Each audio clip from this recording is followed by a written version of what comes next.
किया, कल जाके वो क्राइम बन जाता है, तो क्या आप लाइबल होंगे? क्योंकि जब आपने परफॉर्म किया था तब तो वो क्राइम नहीं था। Hey everyone, my name is Manisha. आज की इस वीडियो में हम डिस्कस करने वाले हैं आर्टिकल 20 के बारे में। आइए स्टार्ट करते हैं। सबसे पहले है एक्स पोस्ट फैक्टो लॉज। इसका क्या मतलब होता है? इसका मतलब होता है अगर आप कोई ऐसा एक्ट परफॉर्म कर रहे हैं, यानी कि कोई भी क्राइम कर रहे हैं, कोई भी ऑफेंस कर रहे हैं, तो उसकी जो पनिशमेंट है आपको वो एग्जिस्टिंग लॉ, मतलब लॉ इन फोर्स, जो फोर्स में है लॉ, उसके हिसाब से ही मिलेगी। अगर कोई चेंजेस भी आ रहे हैं तो जब आपने वो ऑफेंस को कमिट किया था उसकी जितनी पनिशमेंट थी उसके हिसाब से ही पनिशमेंट दी जाएगी, बढ़ाई नहीं जाएगी आपकी पनिशमेंट। अगर हो सकता है बेनिफिट के लिए कम जरूर कर दी जाए अगर नए लॉ में कम पनिशमेंट दे दी गई है तो, लेकिन जो मेन पर्पस है इसका एक्स पोस्ट फैक्टो लॉज का, कि लॉ इन फोर्स, जो लॉ फोर्स में है वही माना जाएगा, उसके हिसाब से ही सजा है।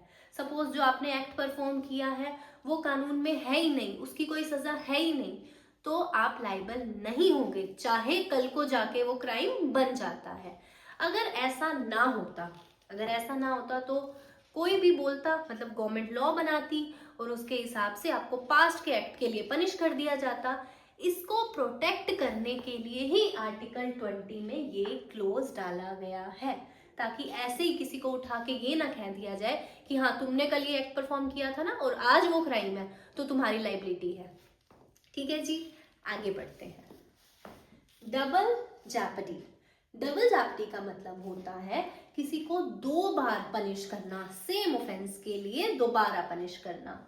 इसमें ये मैगजीन बहुत इंपॉर्टेंट है, नेमो डेट बिस वेक्सारी, यानी कि you cannot punish a person, you cannot vex a person twice. दो बारी सेम ऑफेंस के लिए, सेम क्राइम के लिए आप किसी को पनिश नहीं कर सकते।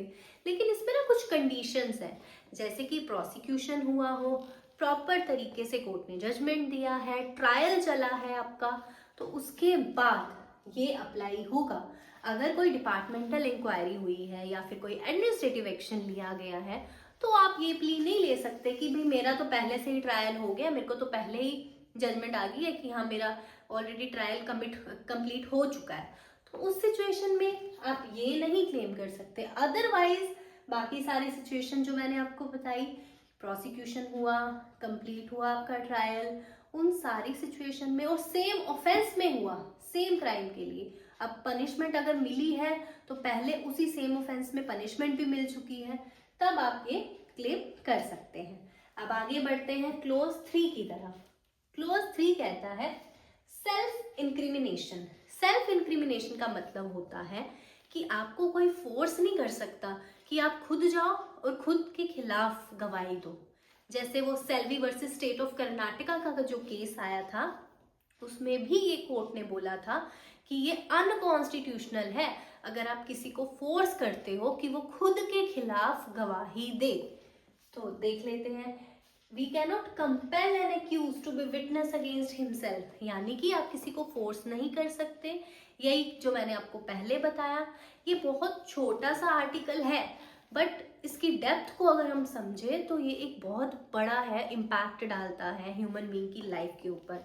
अदरवाइज अगर ये ना हो, ये प्रोटेक्शन ना मिली हो, तो कोई भी लॉ बना के किसी को भी बाद में पनिश कर दिया, किसी को भी फोर्स किया कि हाँ हमें तुम अपने खिलाफ गवाही दो, या फिर एक ही ऑफेंस के लिए दोबारा से ट्राई भी कर सकते हैं। This is all about article number 20। अगर आपको मेरी वीडियोस अच्छी लगती हैं, थोड़ा बहुत समझ में आता है, तो आप मेरे चैनल को लाइक कर सकते हैं, शेयर कर सकते हैं और सब्सक्राइब कर सकते हैं। Thank you so much for watching this video.